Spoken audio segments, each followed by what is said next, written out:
జనం కోసం జనవాణి. భారత సినిమా నిర్మాణానికి హైదరాబాద్ను కేంద్రంగా మారుస్తా సీఎం రేవంత్ రెడ్డి. భారత చలనచిత్ర నిర్మాణానికి హైదరాబాద్ నగరాన్ని ఒక ప్రధాన కేంద్రంగా తీర్చిదిద్దడమే తన లక్ష్యమని తెలంగాణ సీఎం రేవంత్ రెడ్డి అన్నారు. ఈ లక్ష్యానికి అనుగుణంగా సినీ పరిశ్రమకు ప్రభుత్వం అన్ని విధాల సహాయ సహకారాలు అందిస్తుందని ఆయన హామీ ఇచ్చారు. ఇటీవల ప్రకటించిన 71వ జాతీయ చలనచిత్ర పురస్కారాల్లో అవార్డులకు ఎంపికైన పలువురు తెలుగు సినీ ప్రముఖులు సోమవారం జూబ్లీ హిల్స్ లోని ముఖ్యమంత్రి నివాసంలో రేవంత్ రెడ్డి గారిని మర్యాదపూర్వకంగా కలిశారు.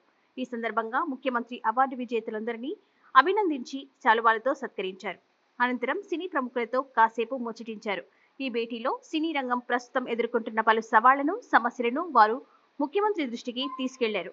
వారి సమస్యలను సావధానంగా విన్న సీఎం హైదరాబాద్ లో చిత్ర పరిశ్రమ అభివృద్ధికి అవసరమైన పూర్తి సహకారం అందిస్తామని భరోసా ఇచ్చారు. ముఖ్యమంత్రిని కలిసిన వారిలో భగవంత్ కేసరి చిత్ర దర్శకుడు అనిల్ రావిపూడి, హనుమాన్ దర్శకుడు ప్రశాంత్ వర్మ, బేబీ దర్శకుడు సాయి రాజేష్, గాయకుడు రోహిత్ ఉన్నారు. వీరితో పాటు హనుమాన్ చిత్రానికి విజువల్ ఎఫెక్ట్స్ విభాగంలో పనిచేసిన వెంకట్, శ్రీనివాస్ బృందంతో పాటు ఫైట్ మాస్టర్లు నందు, పృథ్వీలను కూడా ముఖ్యమంత్రి సన్మానించారు.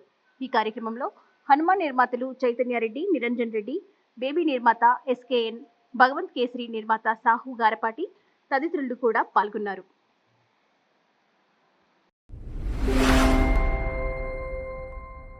జనం కోసం జనవాణి.